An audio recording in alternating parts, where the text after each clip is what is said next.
I'm joined now by the education consultant, Charles Omofomwan, who is also founder of the education-focused NGO known as Noble Missions. Thank you very much indeed for joining us. You heard Dr. Abakoba there. I mean, is that really the big issue in education today as far as you're concerned, or are there more important issues?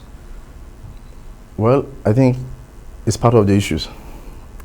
And from my experience working in several communities in Nigeria, the north, south, I could say that, just as he said, we know that the quality of education in Nigeria is very poor. And what I see is that we are treating the symptoms.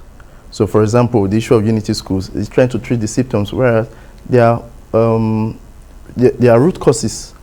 So we should be looking at the root causes. Why are education in Nigeria poor? Why is the education in Nigeria poor, for example? Why are private schools more attractive than the public schools? So that's some of the things we should be looking at. And a good administrator should not rush and start trying to treat the symptoms. You need to settle down and do proper research and see why are we backward. So for example, talking about what you discussed with him. So why is it that Anambra cutoff mark, for example, for the Unity School is 139 and Lagos is 133? Right. Then in the north you have even worse. Yes, I understand that. I mean, he's gone into that in some detail. What I want to discuss with you is taking it beyond that, because that's, as you said, one issue. You've also got issues of so many children out of school in Nigeria.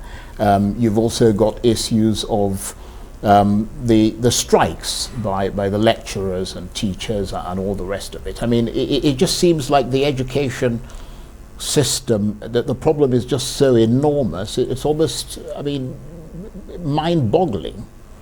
Yeah, so just like as I said earlier, I think we need to look at the private sector.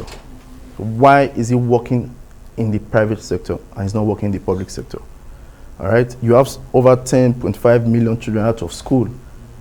So why do we have that? So there's a community I worked in the past, and I asked a parent why. I asked a mother, she's a single mother, why her daughter was not in school. She said her daughter was giving her better value being at home, helping her with her small-scale business, home chore, because she goes to school and she learns nothing. So imagine a child in primary 6 and cannot read nor write. So if you were that kind of parent, you want to withdraw that parent from that school so that she could contribute to your money-making business. All right?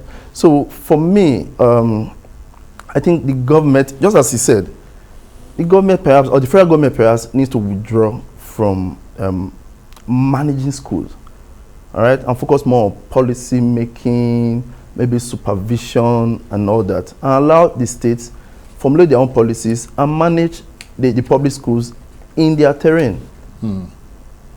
And you think the government is to blame for all this? Is it in the way that they've sought to implement the system that's deepened this crisis? Yeah, I would say yes, the government.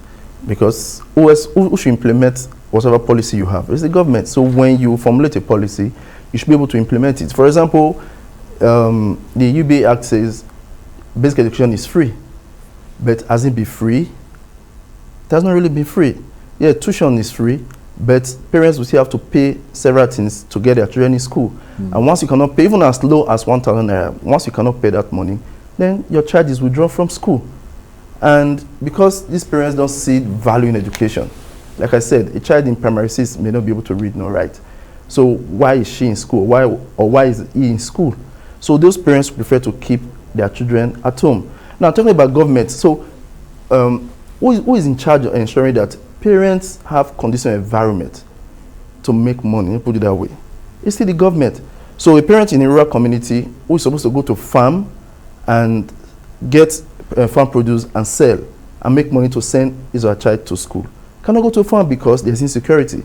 So everything is still tied around the government. Right. I mean, there's been a lot of talk about declaring a state of emergency in the education sector. Is that something that you think would make a difference? Because there have been moves in that direction, and it hasn't really changed anything. No, it won't change anything. So I remember, I think in 2019 or so, I signed a petition. We petitioned President Buhari through the Federal Minister of Education that he should declare a state of emergency, and we made some suggestions. So it goes beyond just declaring a state of emergency. What are you doing during that period? And we made some recommendations, and yeah, the Federal Minister of Education replied us that yes, they are working on it, it's been declared and stuff like that, but nothing happened. There have been no change. So it goes beyond just mere declaration. When you make declaration, what do you do within that period to ensure that the quality of education improves? So I think that's more important, what you do during state of emergency. But obviously you've followed this closely. You're an education consultant. I mean, why do you think you make these recommendations which the government seems to agree with and then doesn't implement them? Well, maybe political will. Maybe the political will to implement those recommendations. All right. For example, the way you employ teachers into the public schools, have that been looked into? So you have more qualified teachers in the private sector than in the public sector. Now, even go beyond the way you employ the welfare package for these teachers in public schools. Is this something to write home about? Is this something someone who is very sound academically will want to jump into the public school as a teacher? So these are some of the things we should look at. So maybe funding is also part of it.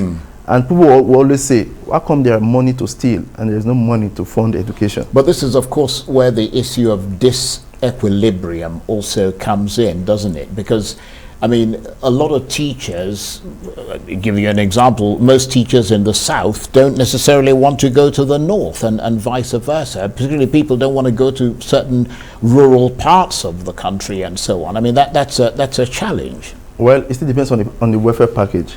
So I have former colleagues who were working in the non-profit sector in the South.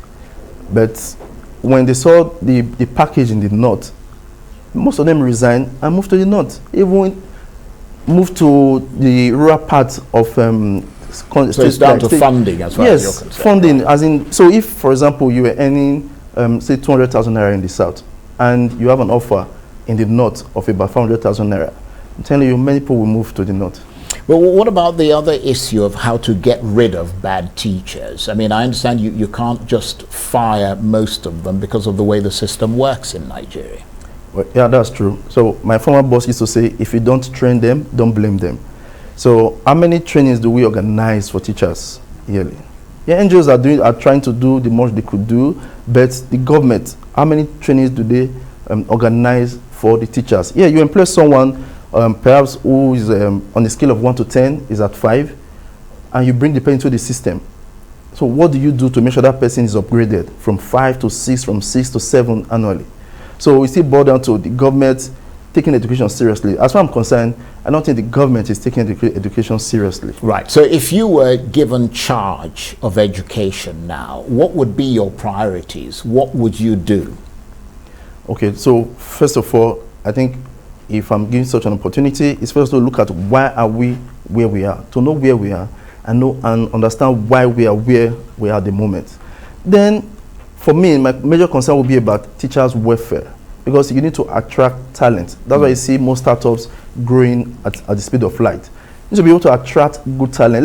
Let us get to a point whereby someone has an offer from a private school or a public school.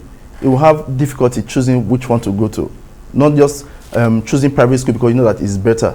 So that would be my priority will be ensuring that there's a conducive environment for teachers across the country. If I'm the president, for example, or if I'm the state governor, ensuring that across my entire state there is conducive environment for teachers. So you send someone to a rural community to go and teach, there should be good accommodation, there should be proper security, there should be good road network for the person to move around, and of course there should be good teaching facilities.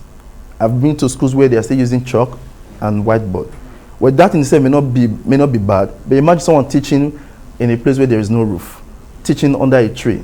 So not a good teacher will not stay. Even if you send a teacher there, in few months, he or she will move out to a better school. Right.